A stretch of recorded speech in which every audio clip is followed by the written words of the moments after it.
अण्णासाहेब पाटील विकास महामंडळाच्या संदर्भात काही प्रश्न मला बऱ्याचशा लोकांकडून भेटलेले आहेत. रोज एक 5-50-100 फोन येत असतात आणि त्याच्या संदर्भातच आपण आज व्हिडिओ बनवणार आहोत.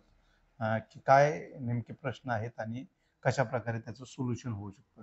कारण काय होतं की एकदम किरकोळ कारकोळ विषयात सुद्धा बरेचसे प्रश्न निर्माण होतात आणि ते प्रश्न काय आहेत आणि कशा पद्धतीने ते चालतात त्याच्या संदर्भात मी तुम्हाला पहिला प्रश्न मला आलेला आहे की अण्णासाहेब पाटील महामंडळ टर्म लोन आणि सीसी एकत्र देतं का?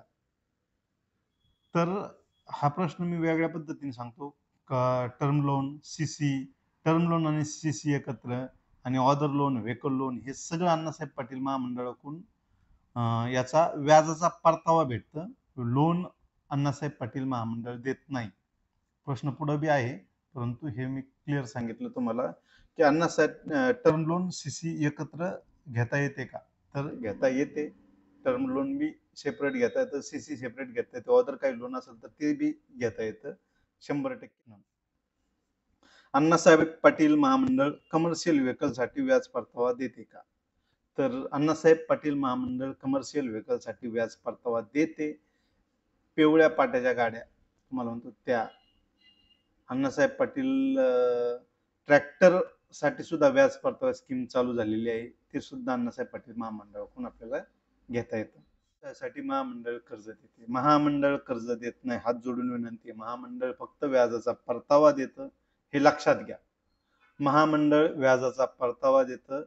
अण्णासाहेब पाटील महामंडळ हे सर्व व्यवसायांसाठी, कोणताही मराठी तरुणांनी कोणताही व्यवसाय करा, त्याच्यासाठी व्याजाचा परतावा 100% देतं. तुम्ही हे लक्षात घ्या. आलं का लक्षात तुमच्या? व्याजाचा परतावा व्यवसायासाठी देतं. ते फार झेरॉक्स मशीन, किराणा दुकान, एखादी कंपनी, काहीही असो या ठिकाणी देतं. की नेक्स्ट प्रश्न आहे की महामंडळ कर्ज देतं का? तर महामंडळ कर्ज देत नाही, मी आधी सांगितलेलं आहे. आता हे सगळं आमचा LOI निघलाय, सगळी प्रोसेस झाली, आम्ही बँकेकडे गेलो आणि बँकेने आम्हाला कर्जच दिलं नाही किंवा बँक नाही म्हणते. तर याला बरेचसे कारण असतात. आपण कधीच बँकेत जात नाही, आपल्याला कर्जाची गरज लागली म्हणून आपण बँकेत जातो. हे पहिलं कारण.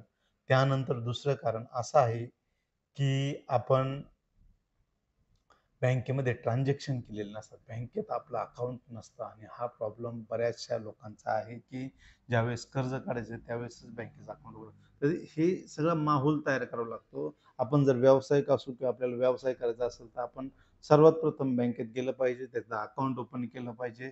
आपलं शॉप ॲक्ट असेल, उद्यमादार असेल, आपण आपले सर्व डॉक्युमेंट, इन्कम टॅक्स रिटर्न असतील, हे डॉक्युमेंट तयार करून ठेवले पाहिजेत.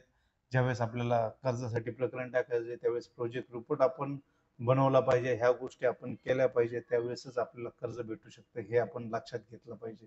हे काय होतं की तहान लागल्यावरती विहीर खांदायचा हा विषय नाही झाला पाहिजे, हे लक्षात घ्या. कोणत्याही व्यवसायासाठी अण्णासाहेब पाटील महामंडळ आपल्याला कर्ज देतं, व्याजाचा परतावा देतं. कर्ज बँका देतात, अण्णासाहेब पाटील महामंडळ देत नाही. त्याच्यासाठी आपल्यालाच बँकांना कन्व्हिन्स करावं लागतं, हेही तेवढंच खरं आहे. आलं लक्षात?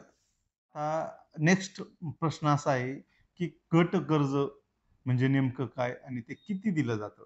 तर गट कर्ज म्हणजे असा विषय आहे की तुम्ही पार्टनरशिप मध्ये किंवा सहकारी संस्था असतील किंवा बचत गट असतील, यांना अण्णासाहेब पाटील महामंडळ हे देतं,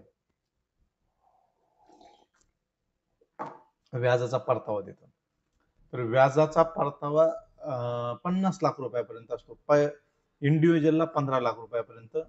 जर 2 पार्टनर असतील किंवा 2 लोक असतील तर 25 लाख, 3 असतील तर 35, 4 असतील तर 45 आणि 5 असतील तर 50 लाख रुपयापर्यंत आपल्याला बँकेकडून कर्ज घेता येतं आणि त्याच्यावरती व्याजाचा परतावा घेता येतो गट कर्ज. जर कोणाला काही समजलं नसेल तर खाली कमेंट करा.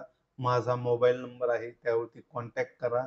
तुम्हाला जर अण्णासाहेब पाटील महामंडळ चा LOI काढण्यासाठी, अप्रुव्हलसाठी किंवा क्लेमसाठी काही प्रॉब्लेम येत असतील, लोन काढण्यासाठी सुद्धा काही प्रॉब्लेम येत असतील आणि मार्गदर्शन पाहिजे असेल तर आमच्या पेड सर्व्हिसेस सुद्धा आहेत, तुम्ही त्या घेऊ शकता. धन्यवाद मित्रांनो. जय हिंद, वंदे मातरम.